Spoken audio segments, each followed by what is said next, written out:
ballot question that would thoroughly and utterly eliminate the tip credit in the city of Portland.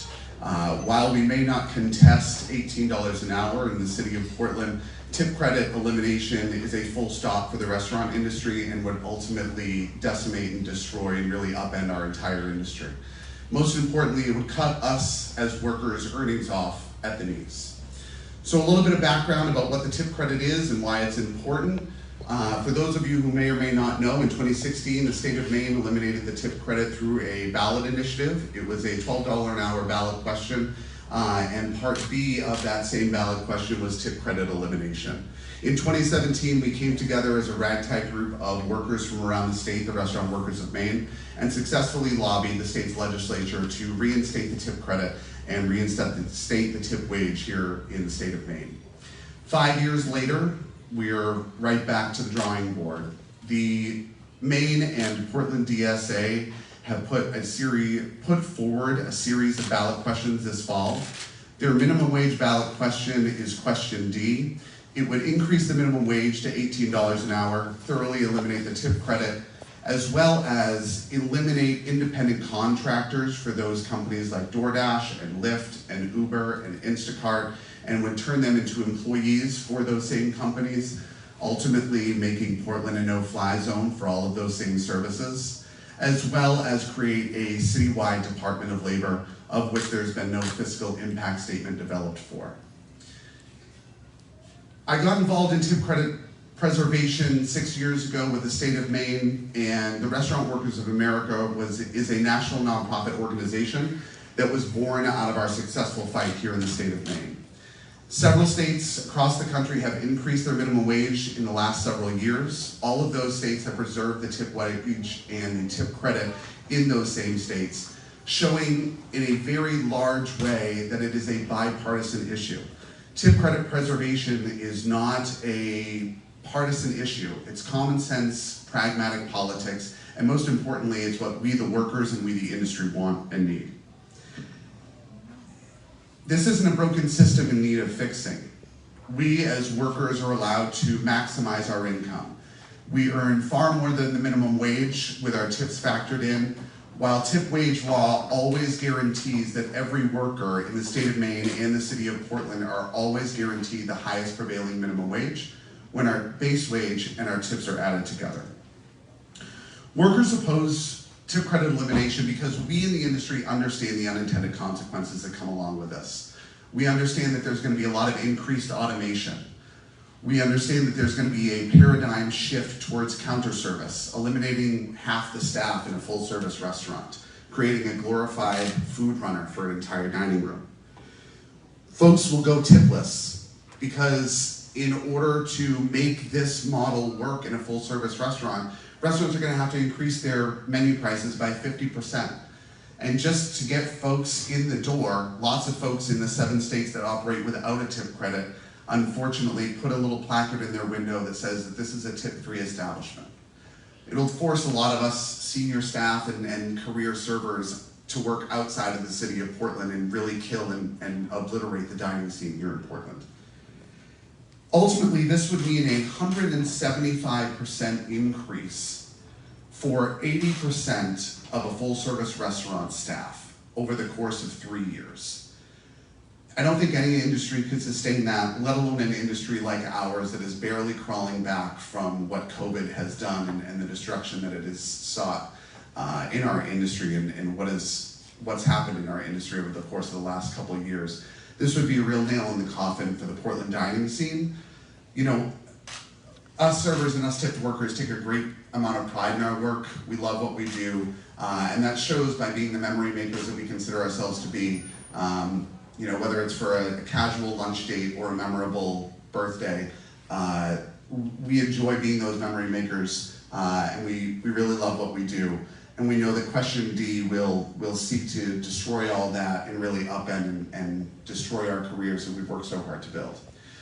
So with that, I'd like to share the stage and the microphone here with several tipped workers. I am going to use their first names so as to prevent any folks from going further. But nonetheless, I'm going to introduce most folks by first name, and of course, the fact that they are tipped workers, etc. So first, I'd like to welcome up Kylie, who would like to speak about what the tip credit means to her in our industry.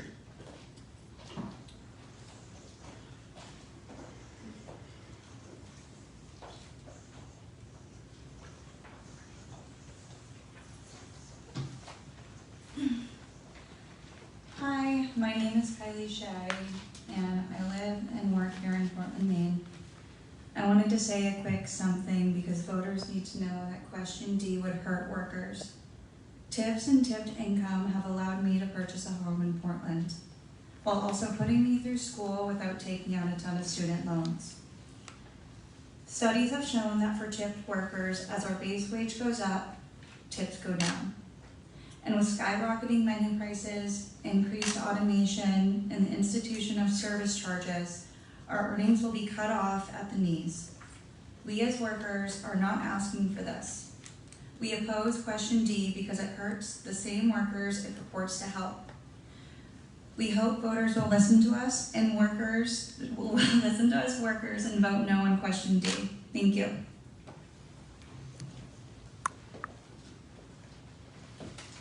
Thanks, Kylie.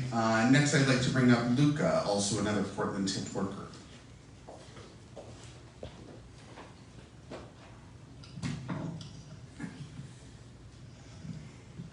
Hi there, my name is Luca DeLeo.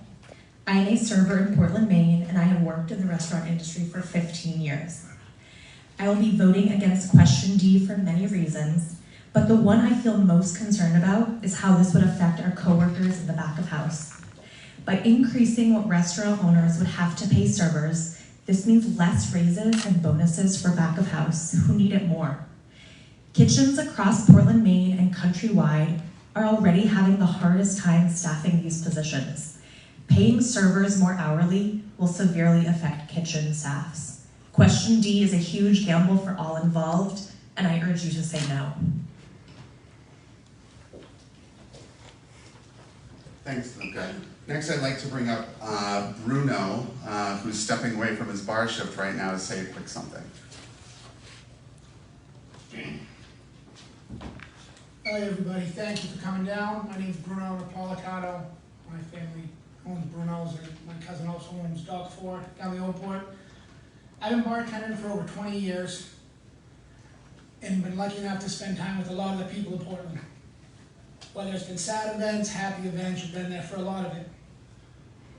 That being said, eliminating the tax credit seems like a drastic measure that doesn't need to be done. Now, if somebody wants to run their business model like that, they're more than welcome to. Forcing that on an industry that's still bouncing back from COVID does not seem fair to the workers, who we'd all have a substantial pay cut, the owners who work their butts off to try to make things work in this industry, and more importantly, the customers. They shouldn't have to pay overpriced fees for meals. They shouldn't have to pay higher prices, and they already have to now. Things are hard. It's hard now. It's an option. It doesn't need to be mandatory. You've seen Portland on Food Network, Travel Channel, for a lot of that being from this city of Portland's restaurant industry and bar industry. Changing that and lumping that into an entire topic altogether is not right. It's not right, and the city of Portland deserves better than this. So again, as we all are against the tip credit, listen to us. It's us it affects. It may seem like you're doing the right thing when you vote for it. It may seem, oh, well, that sounds like a raise. That seems like they'll make them more money. It won't. So we just urge you to listen to us. Listen to the people that it'll affect, and listen to the people that are fighting, not people that don't have anything to do with this industry. So thank you very much. Thanks, Bruno. Next, I'd like to bring up Greg Dougal of Hospitality, Maine, who'd like to share his perspective from the industry and the association itself. Thank you, Joshua. Greatly appreciated. Notice I'm the guy with the ink and paper, not the phone. May have something to do with my hairline, I'm not sure. The final impact of the elimination of the tip credit in Portland will result and a 170% increase in payroll on the lion's share of staff in all of Portland's full-service restaurants. In an industry where profit margins are 4 to 6%, and that's on a good day, this would be devastating. Portland at one time was designated by Bon Appetit as the foodiest small town in America. And recently, Regards was listed as one of the best new restaurants in the US by the same publication. These accolades are sure to disappear as restaurant owners close, shift to counter service, as Joshua said, and severely reduce staff to pay for this mandated increase on the highest paid employees in their restaurant.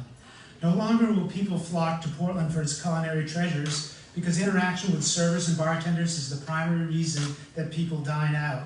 Friendly, knowledgeable, and prompt serving staff make the difference in every restaurant environment. If you're unable to cook good food in this day and age, you won't last long as a restaurant business anyway. Service sets Portland restaurants apart, and those servers are not asking for a raise themselves. They would like the current tip credit system to remain so they can maximize their compensation and see any additional payroll funds go to the hard-working back-of-the-house employees that produce the amazing food that Portland restaurants have become known for nationally. Diverting $180,000 a year to service employees, which is what this measure would require after the 3-year ramp-up, would be disastrous for Portland's full-service restaurants. Also buried in this measure is the elimination of independent contractor status, as was mentioned, for gig workers like drivers for Uber and Lyft and food delivery drivers for DoorDash, Uber Eats, Instacart, and to dine in. Once again, it is not these drivers asking for a change in status, it is the DSA thinking they know better. They enjoy the independence and autonomy of working when they would like to and for the number of hours they choose. Hospitality Maine supports Restaurant Industry United in urging a no vote on question D, and if truly needed, the Portland City Council can revisit any minimum wage increase at any time. Don't let anyone tell you that a no vote on question D would result in no increases for other line level employees, because it can happen as soon as the next election day or the city's elected governing body whenever they choose. So thank you very much for listening, and I'll turn it back over to Joshua. Thanks, Greg. Our next speaker for this afternoon is David Turin, chef and owner of David Restaurant. Thank you for that. Well, rounds and applause. I appreciate that. So I like Greg Dougal, I have the, well, I have a better hairline, but I'm one of the OG, so a lot of you know me. I've been in Portland operating David's Restaurant since 1992. If any of you know me at all, you probably know me as a Democrat. I tend to be the token liberal board member on any board I've been involved with. But something else you might know about me is I'm not really an alarmist. I'm almost famous for saying something like, let's just wait a while, let's wait and see what happens. Let me be clear about this one. This referendum will be a cataclysmic and irreversible disaster for the city of Portland. If this referendum passes, most Portland servers and bartenders will lose their jobs, and many restaurants like mine will close. There's just no other way to say it.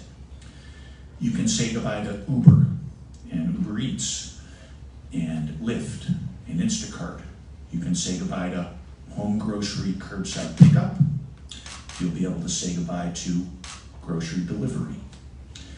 You'll no longer be able to use a ride service to get to work, which at least 10 of my workers use Lyft or Uber to get to and from work, because parking is so expensive already in Portland. It's cheaper to use a ride service. You won't be able to use a ride service to go to the bus or train station or the airport or for a doctor's appointment. You won't be able to use a ride service as a designated driver, which has become a way to save lives. Here are some statistics. If this referendum passes, many Portland servers and bartenders will lose their jobs. A full-time server at David's Restaurant in Portland currently makes over $70,000 a year. That's a living wage. This is what's reported on their W-2 tax form. And I will provide the data to follow this up for anybody that's interested. Servers in my restaurant are unanimous in their opposition to this referendum because of the change in the tipped credit and the wage and their very valid fear of losing their jobs. If this referendum passes, many restaurants like mine will close. My restaurant payroll cost will increase by just under $200,000 annually, and I only have 10 servers and bartenders in my restaurant. My restaurant cannot survive an increase. David's and many restaurants like mine will face the option of becoming self-serve dining halls or closing altogether. The fabric of our vibrant dining scene in Portland will be destroyed, and this referendum bans our elected officials from changing this law when it proves to be disastrous. 5 years they have to wait before they can touch it. So we'll be stuck with it for 5 years regardless. I have to say to the people of Portland, it's very hard to ask people to vote against a wage increase. And if this were just a straightforward increase in wages, I would be in favor of it, and I wouldn't be standing here making a statement. But the language of this referendum is badly flawed, and the devil is in the details. I urge everyone who votes in Portland to vote against it. Thank you.